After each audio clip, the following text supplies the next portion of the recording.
नमस्कार दोस्तों, आप सभी का स्वागत है हमारे इस यूट्यूब चैनल में उड़ान शिक्षण संस्थान पे।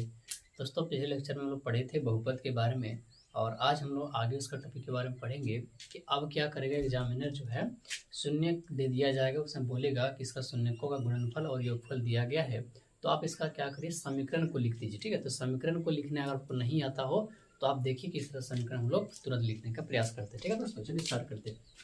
तो सवाल जो है पूछे जाएगा शून्यकों का योग तथा गुणनफल है तो बहुपद का समीकरण क्या होगा। ठीक है दोस्तों, तो पहला सवाल हम लोग लेते हैं 3 और 2 पे दिया है।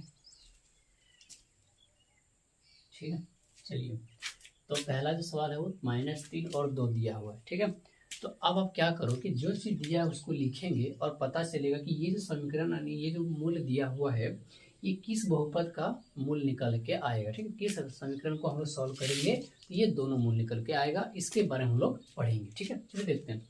तो सबसे पहले इसको हल करेंगे हम लोग, तो लिखेंगे क्या लिखेंगे कि दिया है, तो जो दिया है शून्यकों का योग है तो योग लिखेंगे। ठीक है, तो हम लोग को पता है दोस्तों इससे क्या निकलता है -b/a।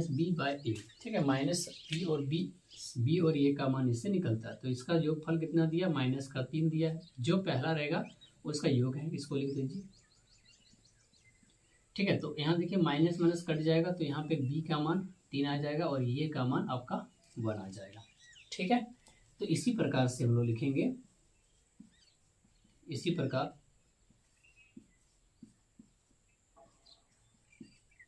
शून्यकों का गुणनफल, तो इसका क्या होगा c/a। ठीक है दोस्तों, चलिए तो c/a का मतलब क्या होगा 2 बराबर c/a। ठीक है, तो a का मान यहाँ पे 1 है और c का भी मान यहाँ पे क्या निकल के आएगा 2 निकल के आएगा। तो आप क्या करो, एक चीज हमेशा याद रखना क्या है कि यहाँ पे भी a का मान है, यहाँ पे a का मान है।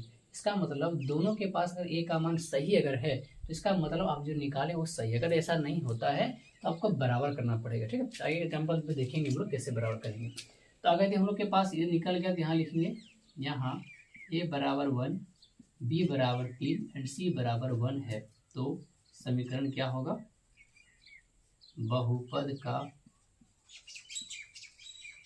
समीकरण होगा।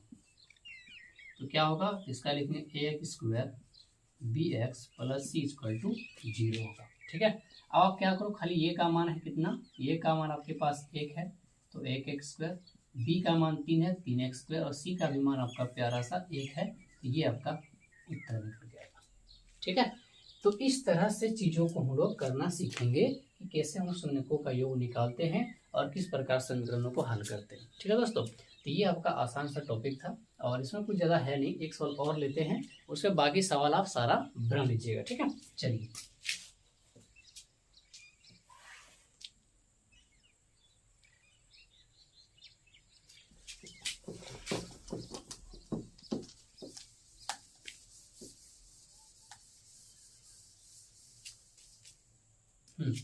चलिए दूसरा सवाल हम लोग के पास आता है। दूसरा सवाल हम लोग का लिखा हुआ है √2 एंड 1/3।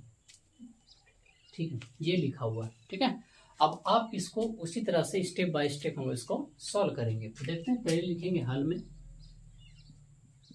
क्या लिखेंगे, शून्यकों का योग क्या होता है -b/a। ठीक है, तो इसका मान कितना दिया है √2 दे रखा है, बराबर है -b/a, यहाँ पे 1 होगा। तो यहाँ पे देखो a का मान 1 है और b का मान यहाँ पे माइनस में √2 निकलेगा क्योंकि इसका माइनस उड़ जाएगा। ठीक है, तो सेम इसी प्रकार लिखेंगे, इसी प्रकार शून्यकों का गुना c/a कितना है 1/3 c/a। ठीक है, अब देखो c का मान यहाँ पे कितना निकलेगा 1, a का मान यहाँ पे कितना निकलेगा 3 ठीक है। चलिए अब एक चीज़ आप देखो, यहाँ पे नोटिस करने वाली बात है, इसलिए इसको उठाए थे एग्जाम्पल हम। ये देखो यहाँ पे ए का मान 3 निकल के आया है, ठीक है, पर यहाँ ए का मान केवल 1 निकल के आया है। तो इसका मतलब क्या हुआ, जो चीज़ लिखे वो गलत है, ठीक है। इसको क्या करो, यहाँ पे 3 से आप गुना कर लो, ये भी 3 से गुना हो जाएगा और ये भी आपका 3 से गुना हो जाएगा, ठीक है। अब देखिए बराबर आ गया। अब यहाँ लिखेंगे, यहाँ ए बराबर 3 है, बी बराबर -3√2 एंड सी इक्वल टू 1, ठीक है। तो समीकरण क्या होगा, बहुपद का समीकरण होगा, तो क्या होगा, a² bx + c बराबर 0। तो ये का मान कितना है, 3x² -3√2 + x + 1। चल मिला। जाओ।